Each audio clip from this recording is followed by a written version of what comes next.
ফজরের নামাজের পর এক গ্লাস পানিতে সূরা ফাতিহা 7 বার পরে ফু দিয়ে খেলে কি হয়, এটা আপনি জানলে অবাক হয়ে যাবেন। দেখেন, আল্লাহর হাবিব সাল্লাল্লাহু আলাইহি ওয়াসাল্লামের উপর যে কোরআন আল্লাহ রাব্বুল আলামিন নাজিল করেছেন, এই কোরআন হচ্ছে সবচেয়ে বড় শিফা। এই কোরআনের অন্যতম একটি সূরা, যে সূরা হচ্ছে কোরআনের সবচেয়ে দামি সূরা, এই সূরাতুল ফাতিহা যদি ফজরের নামাজের পর পবিত্র অবস্থায় সূরা ফাতিহা যদি এক গ্লাস পানিতে 7 বার পরে ফু দিয়ে খেতে পারেন, এর ফলাফল জানলে আপনি অবাক হয়ে যাবেন। কোরআনকে আল্লাহ রাব্বুল আলামিন শেফা হিসেবে দিয়ে দিয়েছেন, এবং কি আল্লাহ রাব্বুল আলামিন নিজেই জানিয়েছেন। সূরা বনী ইসরাঈলের 82 নম্বর আয়াত আল্লাহ রাব্বুল আলামিন নিজে জানিয়ে দিয়েছেন, ওয়ানুনাজ্জিলু মিনাল কুরআনি মা হুয়া শিফাউন ওয়া রাহমাতুল লিল মুমিনিন। আল্লাহ জানিয়েছেন, এই কোরআনকে আমি আল্লাহ রাব্বুল আলামিন শেফা হিসেবে নাজিল করেছি আর মুমিনদের জন্য রহমত হিসেবে দিয়ে দিয়েছি। এই কোরআন হচ্ছে মুমিনদের জন্য শেফা।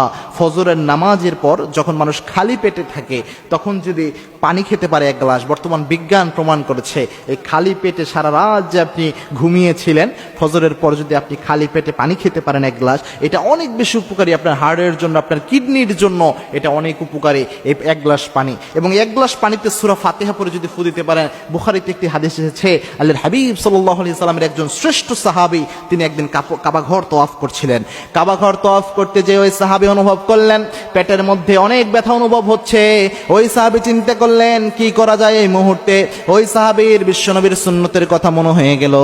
এক গ্লাস পানি নিয়ে তিনি সূরা ফাতিহা পড়ে ওই পানিতে ফু দিয়ে খেলেন। সাথে সাথে আল্লাহ রাব্বুল আলামিন তার পেটের ব্যথা ভালো করে দিলেন, সাথে সাথে তার পেটের ব্যথা ভালো হয়ে গেল। সুতরাং সূরা ফাতিহা পড়ে পানিতে ফু দিয়ে খেলে কিন্তু অনেক কাজ হয়। এবং সূরা ফাতিহার একটি নাম হচ্ছে সূরাতুশ শিফা, রোগ মুক্তির সূরা। যে কোনো সমস্যায়, যে কোনো ব্যথায়, যে কোনো প্রবলেমে আপনি যদি সূরা ফাতিহার আমল করেন, অবশ্যই কবুল হবে। তবে আলেমরা প্রেসক্রাইব করে থাকেন যে 7 বার পড়ার জন্য, কারণ আল্লাহ রাব্বুল আলামিন নিজে বেজোরকে আল্লাহ রাব্বুল আলামিন ভালোবাসেন। এই সূরা ফাতিহা যদি আপনি পড়তে চান, তবে 7 বার পড়ার ট্রাই করবেন। এবং সূরা ফাতিহা যেমন তেমন কোনো সূরা নয়, আমরা হয়তো এর গুরুত্ব দেই না, যে সূরা ফাতিহার গুরুত্ব আমরা বুঝি না দেখে গুরুত্ব দেই না। এই সূরা ফাতিহা হচ্ছে আল্লাহ এবং বান্দার মধ্যে কথা। আল্লাহ রাব্বুল আলামিন বিশ্বনবীর মাধ্যমে জানিয়েছেন, এই সূরা ফাতিহার মধ্যে বান্দার সাথে আল্লাহ কথোপকথন করে। বান্দা যখন সূরা ফাতিহা পড়ে, আল্লাহ রাব্বুল আলামিন সূরা ফাতিহার জবাব দেয়। বান্দা যখন বলে আলহামদুলিল্লাহি রাব্বিল আলামিন, আল্লাহ রাব্বুল আলামিন তখন বলে হামিদানি আবদি। ফেরেশতাদের ডাক দিয়ে বলেন, দেখ ফেরেশতারা, আমার বান্দারা আমার গুণকীর্তন করছে, আমার প্রশংসা করছে। বান্দা যখন বলে আর রহমানির রহিম, আল্লাহ জবাব দেয় আসনা আইয়া আবদি।